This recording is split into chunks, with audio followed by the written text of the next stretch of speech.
Antes de dar paso al doctor Vicente Llorén, me permito leer su trayectoria.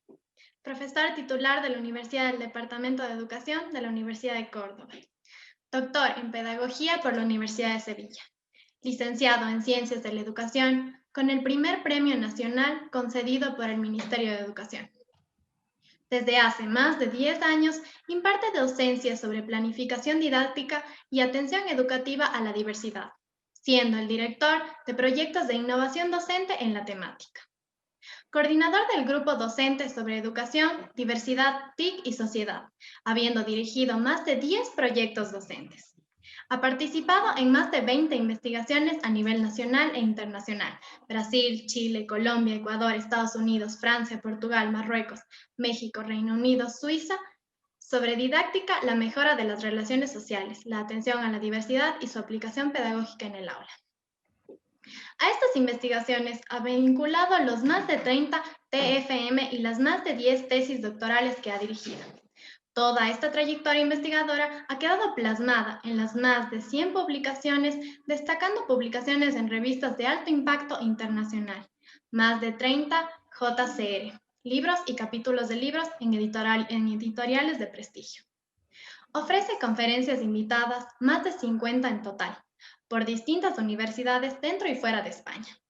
Ha realizado más de 10 estancias en numerosas universidades extranjeras de 4 continentes. Profesor visitante en la Universidad de Cambridge, Reino Unido. Miembro del Violence Research Centre, Universidad de Cambridge, y asesor de Cambridge Assessment en la Universidad de Cambridge. Bienvenido, doctor. Gracias por acompañarnos. Muchísimas gracias por la presentación y bueno, buenas tardes a todos. Y para mí mis primeras palabras son de agradecimiento para la organización, por las bonitas palabras que ha tenido María Elisa Córdoba, bonito apellido también.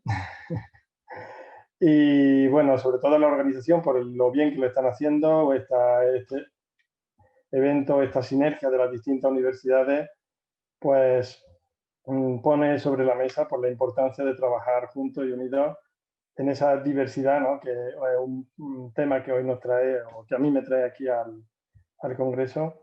Y en ese sentido también felicitar al comité organizador y destacar el papel de la doctora Jimena Vélez por su invitación y por el buen hacer que tienen siempre en Cuenca conmigo. Bueno, para mí es un placer volver a estar en contacto, volver a entrar de lleno en la vida académica de Cuenca y de Ecuador en general. Es un país que a mí me encanta, que disfruto mucho, que me trae muy buenos recuerdos y evidentemente pues Cuenca en concreto, una ciudad fantástica que me encantará visitar nuevamente.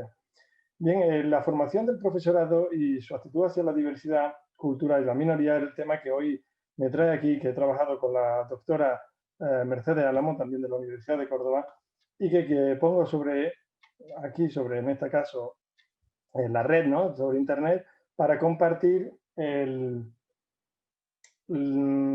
la investigación y los resultados de la investigación empírica. Nos partimos de la teoría de esos deseos, de esos valores éticos, digamos, socialmente deseables, pero que tenemos que plasmar también a nivel científico, y que con esta ponencia quiero añadir pues, los resultados de las investigaciones que estamos llevando en mi equipo de investigación, que avalan pues, esa trayectoria, ¿no? De la teoría, ¿no? Principios teóricos, principios éticos, la práctica, y ver si la práctica realmente está funcionando como nos gustaría, si realmente la educación está haciendo el papel socializador que le supone como institución clave en estos ámbitos de ética, universidades, educación y sociedad. Bien, he elegido el azul en mi presentación por evidentemente uno de los símbolos más destacados o el que más me gusta a mí de la ciudad de Cuenca, esas cúpulas que muestran no solo, bueno, es un símbolo de la ciudad, sino también es un símbolo de la interculturalidad, de esa diversidad cultural de Cuenca, de Ecuador en general, esas calles que vemos en pantalla, pues patrimonio de la humanidad, con ese estilo colonial característico de todo el centro histórico. una catedral que fue, bueno, diseñada, cuyos planos son de un arquitecto alemán, evidentemente materiales de Ecuador, estilo europeo barroco. O sea, tenemos ahí un símbolo ya de diversidad cultural, un símbolo de diversidad cultural que en Córdoba, también podemos ver en pantalla, pues tiene su puente romano, tiene una catedral del siglo XVI, erigida sobre una mezquita, que podemos ver en pantalla parte del interior, de estilo o de corte musulmán por su religión. Todo esto nos dice que la cultura, la diversidad cultural la tenemos desde el pasado, la tenemos actualmente en el presente y seguirá siendo en el futuro un valor específico de nuestras ciudades, de nuestras sociedades, de nuestras culturas. Entonces, disfrutémoslo y veámoslo. Como bien decía el profesor Ramiro Lasso, cuando hacía alusión a los mares marinos, tenemos ceguera permanente. Tenemos una ceguera permanente que puede ser revertida, que puede revertirse a partir de la educación, a partir de la transmisión de una generación a otra del conocimiento. Y por eso es tan importante el papel del profesorado. El profesorado debe tener una formación que sea capaz de responder a esa exigencia, ese reto de la diversidad cultural.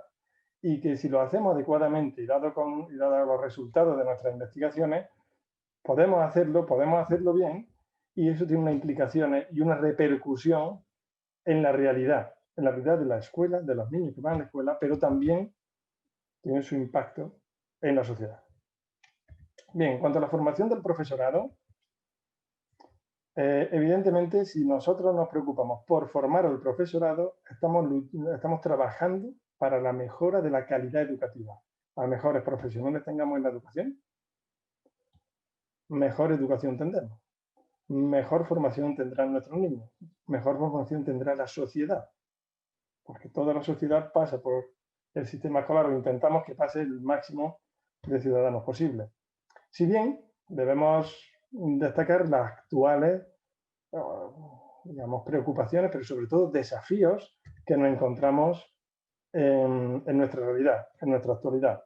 Tenemos las TIC, especialmente en estos últimos meses, pues más demandantes que nunca. Cómo transmitir a través de las TIC, cómo utilizar y recurrir a los recursos tan abundantes y casi ilimitados que nos encontramos en las TIC, a través de Internet, pero también las formas de comunicaciones nuevas que se han creado. También las nuevas relaciones sociales que se crean a través de las TIC.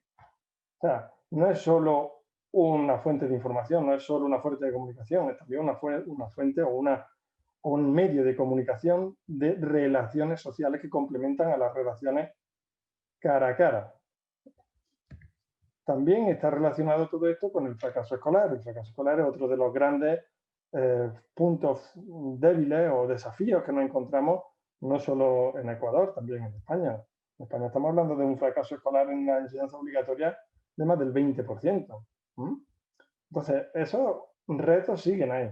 A esos retos se le añaden además los conflictos en la convivencia que nos encontramos con la violencia doméstica, la violencia en la escuela, más aún a través del acoso escolar, el bullying y el ciberbullying, que de nuevo se relacionan con los otros apartados anteriores, con fracaso escolar, con TIC, y en ese otro gran elemento que nos encontramos son las minorías o la diversidad cultural en general.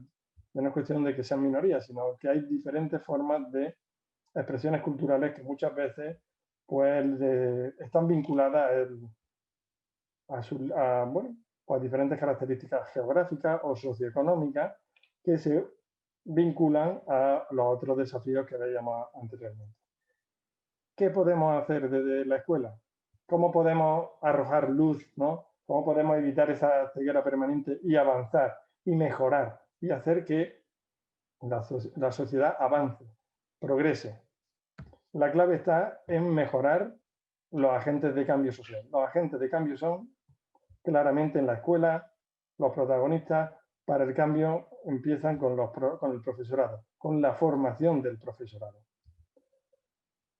Pero claro, en la formación del profesorado primero tenemos que saber dónde estamos, cuál es nuestro marco de referencia, cuál es nuestro punto de partida, cuáles son nuestros alumnos, qué se puede hacer en la práctica escolar para mejorar y cuál es el punto el origen para provocar todo ese cambio de mejora. En esta conferencia quiero que quede básicamente claro que a través de la formación del profesorado podemos cambiar, podemos mejorar, podemos atender esos desafíos, en concreto la atención a la diversidad cultural, y podemos hacerlo desde la escuela y podemos hacerlo con recursos.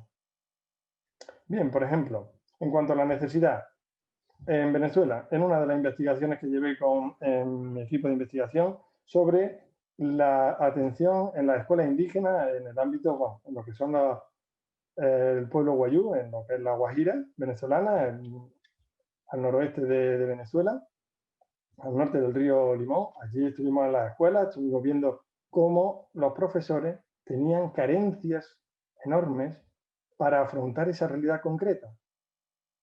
Teníamos una serie de instrumentos, porque hicimos una serie de análisis de carácter cualitativo y identificamos diferentes demandas, pero sobre todo una de ellas era la formación del profesorado. Eso, por ejemplo, en Venezuela, pero en Portugal, con los inmigrantes de los países, los PALOP, los países africanos, o sea, niños o inmigrantes originarios de países africanos de lengua portuguesa, eso quiere decir de antiguas colonias africanas de Portugal, cuyas segundas generaciones, cuyos padres o hijos o hasta nietos, pues tenían aún dificultades manteniendo toda una serie de rasgos culturales comunes, habiendo sido Portugal en su momento, hoy día siguen arrastrando problemas de integración y de identidad y, en definitiva, de inclusión. Uno de los principales problemas o de las demandas que encontrábamos era el papel del profesorado. Pero también en España, estamos hablando de hace ya casi una década, estábamos investigando la educación inclusiva, la atención a la diversidad.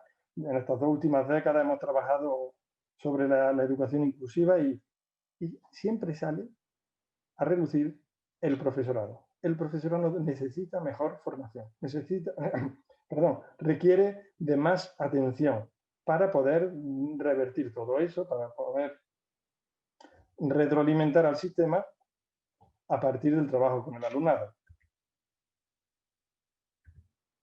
El marco de referencia que tenemos hoy día, hablamos mucho de educación inclusiva, hablamos mucho de la atención a la diversidad, de todos iguales, todos incluidos, todos son parte, todos participan y progresan dentro de la escuela. Bien, está bien. La legislación nos apoya.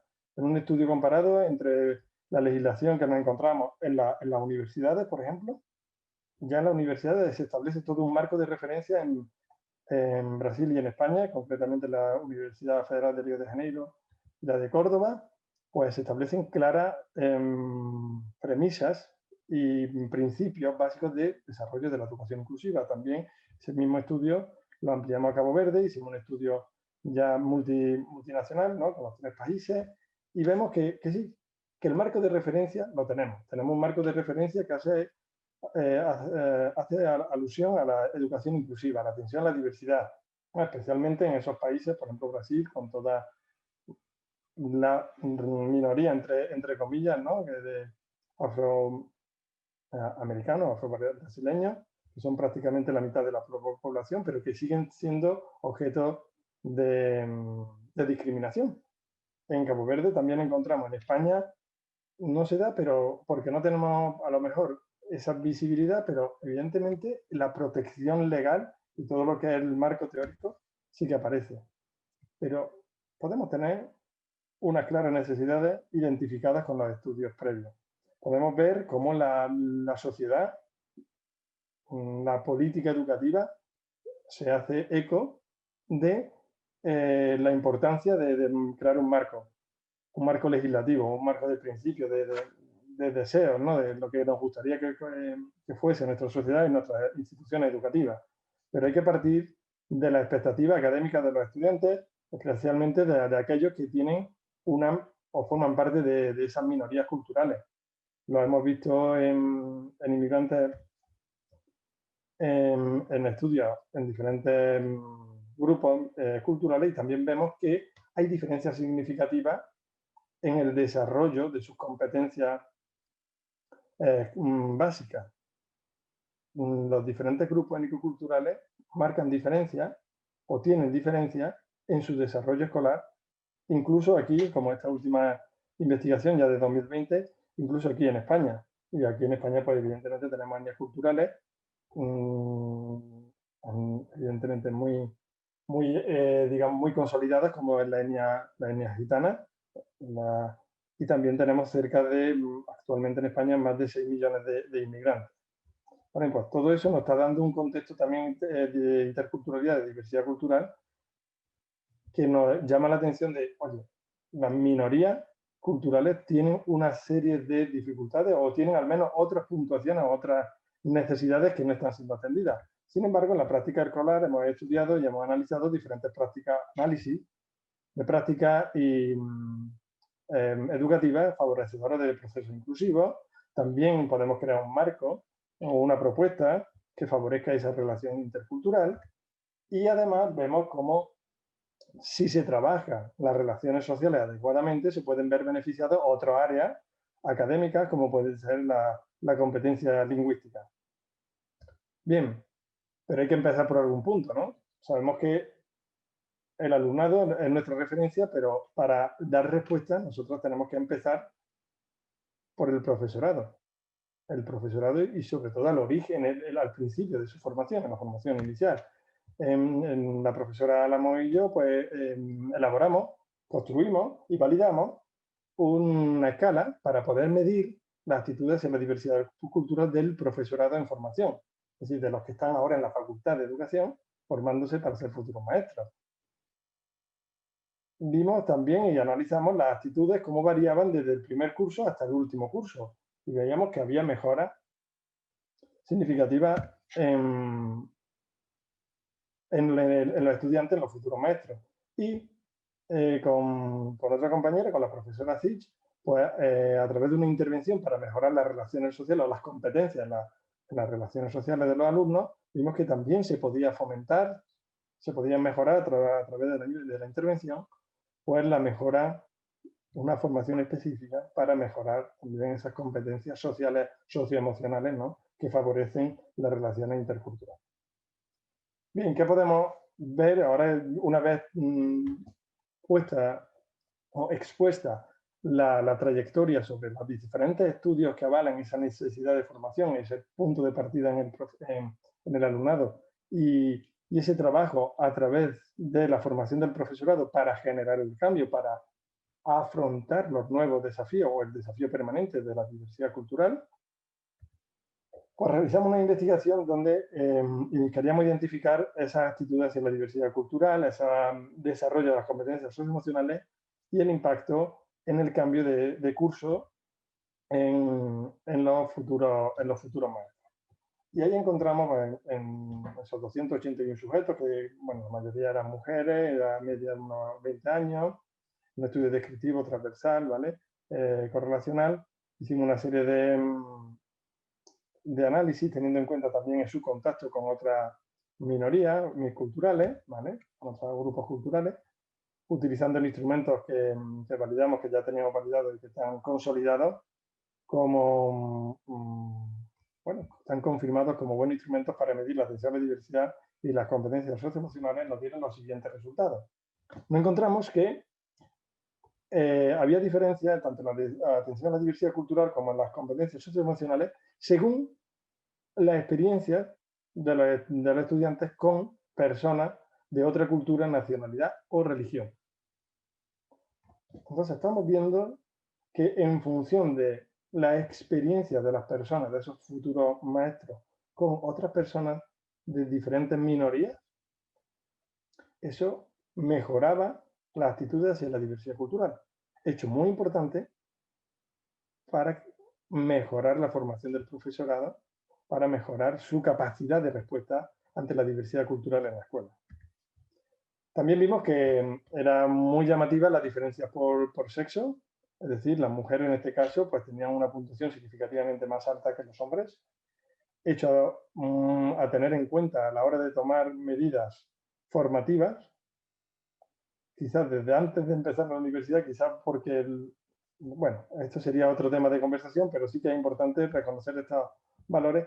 Y también vimos que el curso, en este estudio en concreto, no modificaba la atención a la diversidad cultural, sí, en cambio las competencias emocionales, con lo cual vimos que quizás una posibilidad era que ya tenían unas actitudes muy positivas, como podemos ver en pantalla. En la primera columna tienen esta puntuación es sobre 5, de 1 a 5, ¿vale? Tiene una puntuación alta, pero quizás sea que el no tratar este tema de manera específica en ninguna asignatura, sino que se trabaja en general la formación del profesorado, pero nunca en particular una atención a la diversidad cultural de manera específica en estos cursos, o de primero a cuarto, que son los 4 años de carrera, quizás sea uno de los elementos a tener en cuenta si queremos mejorar la formación de las actitudes hacia la diversidad cultural. Conclusiones. Se pueden desarrollar las competencias socioemocionales, la atención a la diversidad cultural de manera significativa siempre y cuando tengamos una formación específica. Fomentar el contacto con otras personas es un elemento positivo para fomentar o para mejorar la actitud hacia la diversidad cultural. Y lo que está claro es que hay que plantear, en el planteamiento de actitudes a la diversidad cultural, se tiene que dar en todas las etapas. En la universidad, pero también antes de que lleguen a la universidad, porque vemos que hay diferencias significativas, por ejemplo, por sexo. Eso podríamos trabajarlo en las etapas anteriores. Y en cualquier caso, hay que realizar más estudios sobre el profesorado en todas las etapas y concretamente en la formación del profesorado, en la formación inicial, porque ahí es donde podemos ir marcando ya tendencias para que antes de que ingresen en la escuela, para antes de que vayan a influir en los cientos de niños durante su trabajo, pues vayan lo mejor preparados posible en cuanto a la diversidad cultural. Bien, ¿qué implicaciones pedagógicas tiene esta investigación, esta trayectoria, ¿no?, sobre el estudio de la atención a la diversidad? Pues bueno, podemos ver claramente que la atención a la diversidad y la educación inclusiva como, digamos, actual corriente educativa, donde incluimos a todos, ¿no?, requiere un enfoque ecológico, un enfoque holístico. Bien. ¿Por qué? Porque tenemos que valorar cuando estamos en el aula, si tenemos, por ejemplo, 40 alumnos en el aula, con alumnos que vienen pues, de diferentes zonas, que a lo mejor algunos vienen andando durante 3 kilómetros, otros a lo mejor no han desayunado, no han comido nada desde hace muchas horas, otros no tienen violencia en casa, directa o a través de indirecta, viendo cómo hay maltrato entre sus padres.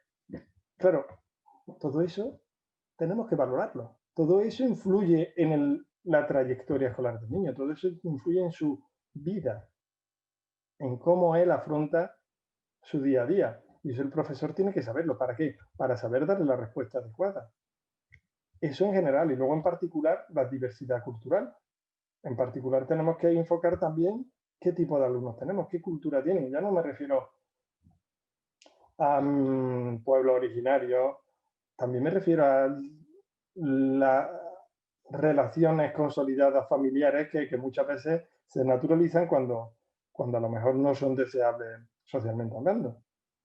¿Vale? Entonces, todo eso tenemos que verlo los docentes de manera holística, ¿vale?, de una visión global. Luego, tenemos muchas metodologías. Tenemos metodologías activas que pueden ayudar a personalizar nuestra educación en función de ese contexto. En ese, ya os recuerdo, el punto de partida es, o el punto o el foco de nuestra atención es el alumnado. Pues veamos qué metodologías son las más útiles. Hablamos de trabajo por proyectos, para aprendizaje cooperativo, tutorías por pares, todo eso puede ser útil, pero cuidado, tenemos que conocer bien nuestro alumnado, tanto individualmente como las dinámicas de poder que existen dentro de las propias clases.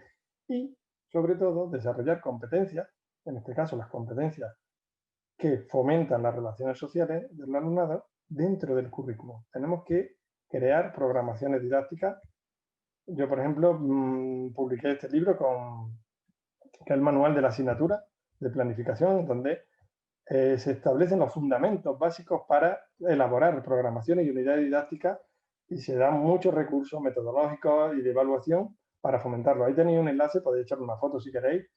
Ahí viene el índice. Evidentemente la editorial no me deja, enseñar más allá del índice, pero sí que puede dar una idea de la estructura básica de una planificación bien hecha y que se oriente a una profesionalización de la función docente como profesores, como educadores, como profesionales de la educación. Tenéis que establecer toda una serie de pasos que integren todos los componentes del proceso de enseñanza-aprendizaje. No hay que coger un libro de texto y volcar el libro de texto en el alumno. Hay que utilizar ese libro de texto como una herramienta fundamental, pero hay que adaptarlo a nuestros estudiantes. Nosotros no podemos hacerlo todo de golpe, tenemos que hacerlo innovando. Innovando no quiere decir crear algo nuevo de la nada, no, es introducir novedades, es decir, otra metodología, otros contenidos, pensar en cómo interrelacionar las diferentes áreas, los diferentes contenidos y, en definitiva, personalizar nuestra educación en función del alumnado y especialmente cuando tienen unas diferencias culturales evidentes. Y por eso os quiero aquí regalar este libro. En ese enlace podéis acudir al libro, está en PDF y son innovaciones que hemos desarrollado en la Facultad de Ciencias de la Educación para que nuestros estudiantes de los futuros maestros trabajasen con niños de manera más activa, más cooperativa, más interactiva.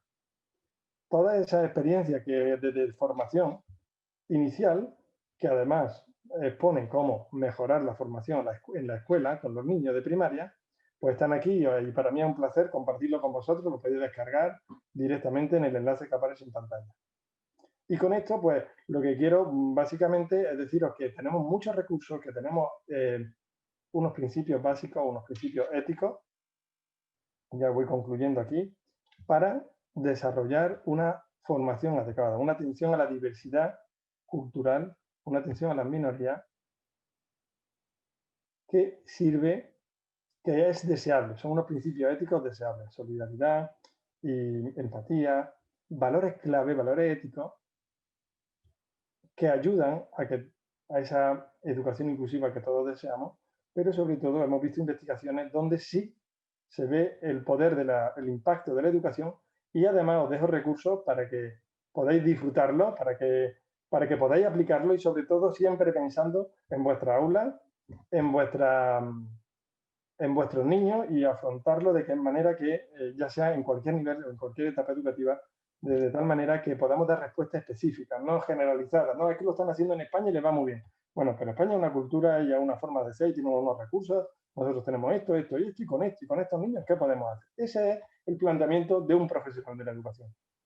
Si queréis más recursos, podéis escribirnos a los autores, tanto a la profesora Álamo como a mí, y también a través de nuestras publicaciones, están en ResearchGate, ahí tenéis todas las publicaciones de las que hemos hablado, están accesibles en ResearchGate, en mi perfil, y si queréis más novedades sobre lo que estamos haciendo, las conferencias que damos y demás, también podéis seguirme por Facebook, estaré encantado de compartir toda mi producción científica y sobre todo toda mi motivación por intentar que la educación tenga impacto y cambie y sea realmente un motor de cambio social para que donde vivimos, los países donde estamos, nuestros países hermanos, España, Ecuador, pues sean, aquí lo tenéis, pues realmente mejore, que avancen, que progresen. Y la educación, y vosotros los educadores, sois clave en eso. Muchísimas gracias.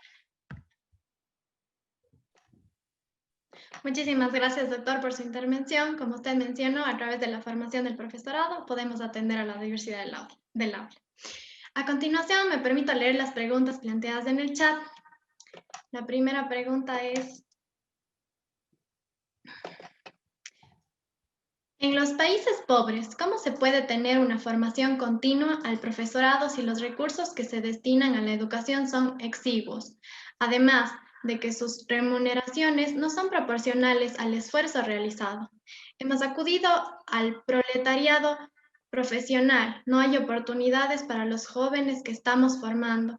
Agradezco su opinión. Bueno, muchísimas gracias. La pregunta es bien difícil, ¿eh? Bien difícil, pero bien importante enfocarla, saber que realmente la escuela o ese ciclo que bien definía Paulo Freire entre analfabetismo, ignorancia, pobreza, es muy difícil de romper cuando no hay voluntad política, pero tampoco hay apoyo, digamos, un apoyo social demandante. Porque muchas veces nos quedamos en esa visión egoísta o a corto plazo, ¿no? Cortoplacista, ¿no? De intentar salir sobre la marcha. Y es verdad que un profesorado no remunerado, que no está bien remunerado, o un profesorado que no tiene, digamos, las condiciones laborales adecuadas. Por ejemplo, no se puede trabajar lo mismo con 40 niños que con 20. Es que es imposible. Mira, ayer estaba hablando con una maestra que está haciendo conmigo una serie de investigaciones sobre su aula y me contaba, es que yo ahora con 17 niños sí puedo hacer una enseñanza personalizada. Por el tema de COVID se han separado los grupos. Bueno, en definitiva, tiene la suerte de tener 17 niños en el aula. Puede hacer un seguimiento perfecto de cada uno de los niños y puede darle una evaluación distinta y puede hacer una tutoría por pares y puede hacer maravillas. Ahora en España, lo máximo teórico, pero normalmente no hay, la mayoría de los centros de las aulas de primaria tienen menos de 25 alumnos. Cuando yo estudiaba en primaria, teníamos cerca de 40. Evidentemente, es una progresión muy lenta, pero sí que es verdad que se requiere, si queremos mejorar el país, si queremos mejorar la sociedad, tiene que haber un cambio, una conciencia política, pero esa conciencia política no viene de arriba, viene de abajo, viene de los padres que se quejan de la falta de oportunidades, que no queremos subvenciones, no queremos ayuda, queremos que nuestros hijos se eduquen mejor, porque si los educan mejor, tienen herramientas para el cambio, tienen herramientas para la mejora personal y social. Entonces, ¿cómo lo cambiamos? Evidentemente, la respuesta es multifacética. Es decir, tenemos muchas variantes, muchas variantes. Nosotros, ¿qué podemos hacer? Intentar cambiar nuestro entorno, nuestro contexto cercano. E intentar presionar para que otros también se unan en esa lucha de, oye, que queremos una educación mejor, pero no es cuestión de echarle la culpa a otro, no. A partir de ahí, esto es lo que tenemos, pero vamos a dar un paso hacia adelante. Eso es lo que hay que intentar. En nuestro contexto, en nuestra familia, en nuestras escuelas, en nuestro entorno de amistades. Ahí es donde nosotros podemos ir generando el cambio y provocando también a que los políticos también tomen decisiones en esa línea, que ellos siempre responden a las demandas. Pasa que tienen que tener demandas que les supongan muchos votos. ¿No? Espero haber contestado a la pregunta. Listo, muchísimas gracias. Muchas gracias por su intervención.